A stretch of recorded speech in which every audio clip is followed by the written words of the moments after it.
বলছি স্যার, শান্তিনিকেতন যে এসছেন ঘুরতে, শান্তিনিকেতন এসে সর্বপ্রথম আপনাকে কোন জিনিসটা ভালো লাগলো বলুন?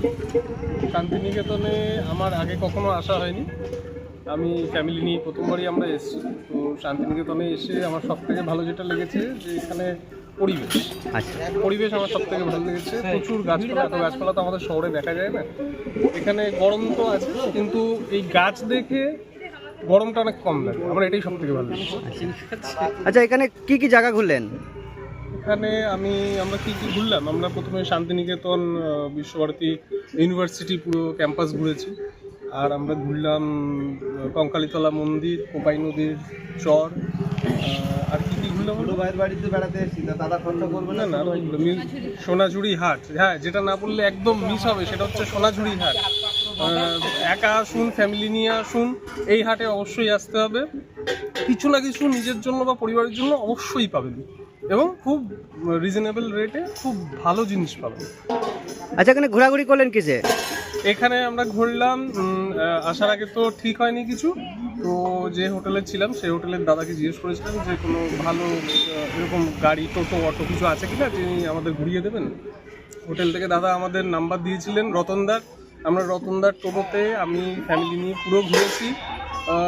এই রতনদার টোটোতে সব থেকে যেটা ভালো ব্যাপার সেটা হচ্ছে রতনদারই টোটো, আর পুরো বোলপুর ট্যুরের জন্য রতনদাই গাইড। এবং গাইড মানে শুধু আমি দেখলাম যে ওটা নয় যে এটা এই যে বিশ্বভারতী দেখা যাচ্ছে, ওই তো মিউজিয়াম দেখা যাচ্ছে, তা নয়। রতনদা এখানের পুরো হিস্ট্রি, এর পিছনে কি ব্যাপার, আসল এর হিস্টোরিক্যাল স্টোরি কি আছে, সব কটা জায়গার ব্যাপারে রতনদা খুব ভালোভাবে এক্সপ্লেন করবে আপনাকে। এটা সব থেকে ভালো ব্যাপার। তো রতনদার টোটো আমি এলে অবশ্যই আমি আবার রতনদার টোটোতেই চলবো। আর আমার বন্ধু বান্ধব বা আত্মীয় স্বজন যারা আসবে, যদি রেফারেন্স কখনো যায়, আমি অবশ্যই রতনদার টোটোতে পাবো। আমি এরপরে দিদির কাছে জেনে নেবো দিদিকে কেমন লাগলো ঘুরে।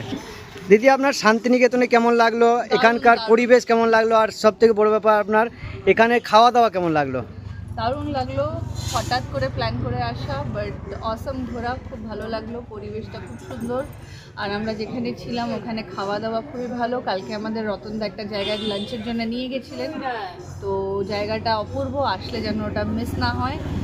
কি যেন নামটা ছিল, বনবিথির হেঁসেলঘর। বনবিথি হেঁসেলঘর, দারুণ।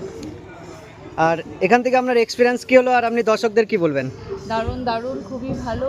আর দর্শকদের এটাই বলবো, সোনাঝুরি হাটের জন্য 1-2 ঘন্টা নিয়ে আসলে হবে না, এক বেলা বা একটা দিন নিয়ে আসলে খুব ভালো হয়। আর দারুণ ব্যাপারটা। ওকে, থ্যাংক ইউ, ধন্যবাদ।